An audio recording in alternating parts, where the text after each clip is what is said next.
தமிழர்களை பார்த்து பெருமிதம் கொள்ளுவது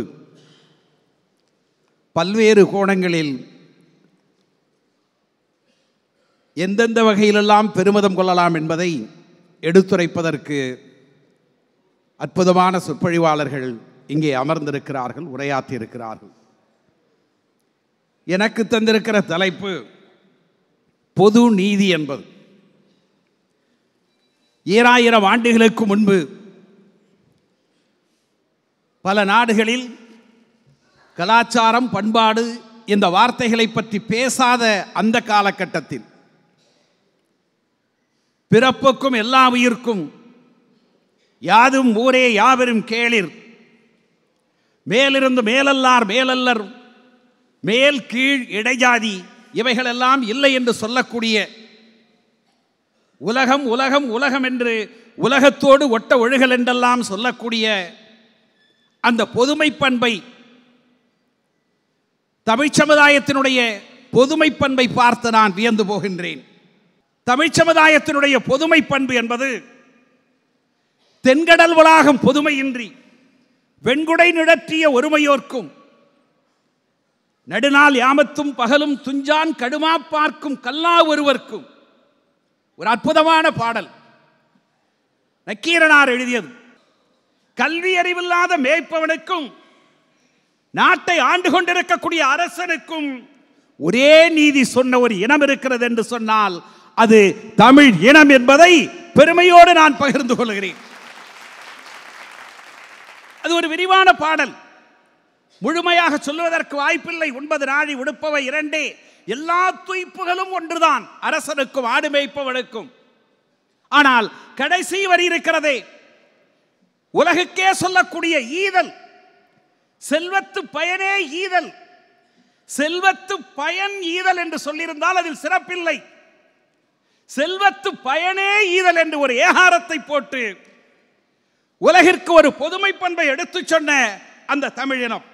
வாடிய பயிரை கண்ட போதெல்லாம் வாடினேர் என்று எங்கள் ஐயா வள்ளலார் சொன்னாரே, அதற்கு முன்பாக ஆதரவற்ற பிள்ளைகளை அரவணைப்பதை போல ஒரு முல்லை கொடிக்கு படருவதற்கு வாய்ப்பில்லை, படபட என்று அடிக்கின்றதே என்பதற்காக ஒரு முல்லை கொடிக்கு கூட ஆதரவற்ற பிள்ளைகளை அரவணைப்பதை போல மனிதநேயம் காட்டிய அந்த பொதுமை நீதியை பார்த்து நான் வியந்து போகிறேன். எல்லாவற்றிலும் பொதுமை நீதி.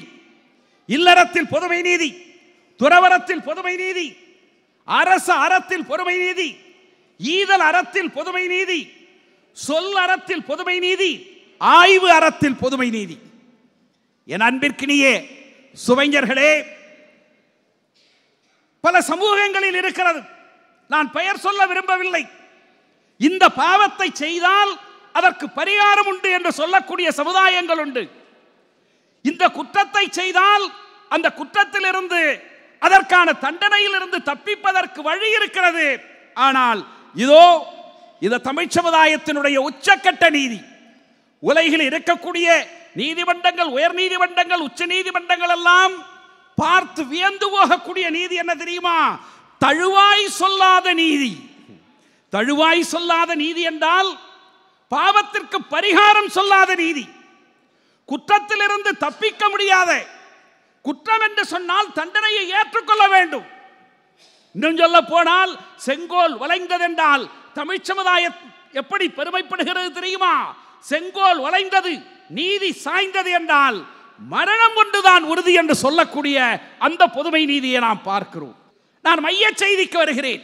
தமிழர்களுக்கென்று ஒரு சட்டம் தேவை, தமிழர்களுக்கென்று ஒரு பொதுமை நீதி தேவை. எங்கே போய் நான் தேடுவேன்?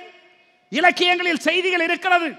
உரைசால் பத்தினியை உயர்ந்தோர் ஏத்தல், அப்படி பல செய்திகளை சிலப்பதிகாரம் சொல்லுகிறது. ஊழ்வினை உறுத்து வந்து ஊட்டும். ஆனால் எல்லாவற்றையும் சொல்லக்கூடிய ஒரே சட்டம் தமிழ் சமுதாயத்தில் இருக்கிறது என்று சொன்னால் அந்த சட்டம் திருக்குறள் என்று சொல்லக்கூடிய அந்த உயர்ந்த சட்டம் தான். இல்வாழ்க்கை, வாழ்க்கை துணைநலம், அன்புடைமை, மக்கட்பேறு, விருந்தோம்பல், செய்நன்றி அறிதல். அந்த அதிகாரத்தை அப்படியே கொஞ்சம் அழகா பாருங்க. அதிகாரத்தினுடைய வரிசையே அற்புதமாக இருக்கும். நடுவுநிலைமை, அடக்கமுடைமை, ஒழுக்கமுடைமை, பிறனில் விளையாமை, பயனில சொல்லாமை, புறங்கூறாமை, பொறையுடைமை, தீவினையச்சம், ஒப்புரவறிதல், ஈகை என்று சொல்லி இல்லறத்திலே கூட புகழோடு வாழ வேண்டும் என்று சொல்லி 2000 ஆண்டுகளுக்கு முன்பு ஒரு 20 அம்ச திட்டத்தை கொண்டு வந்த அந்த வள்ளுவம், அதுதான் இல்லறத்துக்கு தந்திருக்கக்கூடிய சட்டம். Article 5 to 24. மன்னிக்க வேண்டும் நடுவர்களே, வழக்கறிஞராக இருக்கிற உங்களை வைத்துக் கொண்டே நான் ஆர்டிகிள்ஸ் பற்றி பேசக்கூடாது. அதுபோல துறவரத்தை பற்றி 25 37 வரை இருக்கக்கூடிய 13 அதிகாரம் இல்லை தமிழ் சமுதாயத்தினுடைய சட்டத்தில் 13 ஆர்டிகிள்ஸ். அதுபோல அரசியல் சொல்லப்படுகிறது, அரசியல் பேசப்படுகிறது. எப்படிப்பட்ட அரசு, எப்படிப்பட்ட அமைச்சு, வியந்து போகலாம் தோழர்களே.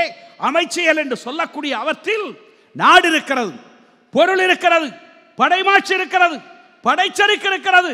இன்னும் சொல்ல போனால் நாம் இன்றைக்கு வைத்திருக்கக்கூடிய மத்திய அரசாங்கத்தினுடைய போர்ட்போலியோ இருக்கிறது.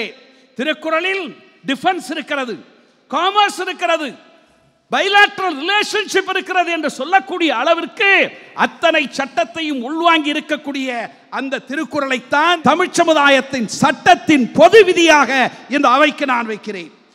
2 செய்திகள் ஒரு நிமிடத்தில் நான் முடித்துவிட ஆசைப்படுகிறேன்.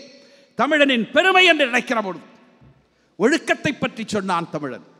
திசையை 8ஆக பிரித்தான், இசை 7 என்று சொன்னான், சுவை 6 என்று சொன்னான், நிலத்தை 5ஆக பிரித்தான், காற்று 4 என்று சொன்னான், மொழி 3 என்று சொன்னான், அகம் புறம் என்று வாழ்க்கையை 2ஆக சொன்னான்.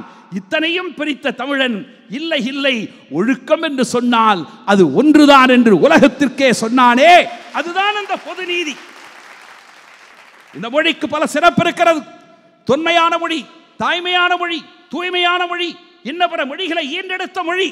கலை, இலக்கியம், பண்பாடு, பட்டறிவு இவைகளெல்லாம் இருந்தாலும் கூட இந்த மொழிக்கும் இந்த இனத்துக்கும் இருக்கிற பொதுமை பண்பு இருக்கிறதே, அந்த பொதுமை நீதி உலகிற்கே வழிகாட்டக்கூடிய பொதுமை நீதி என்பதை சொல்லி வாய்ப்புக்கு நன்றி கூறி அமைகிறேன். நன்றி, வணக்கம்.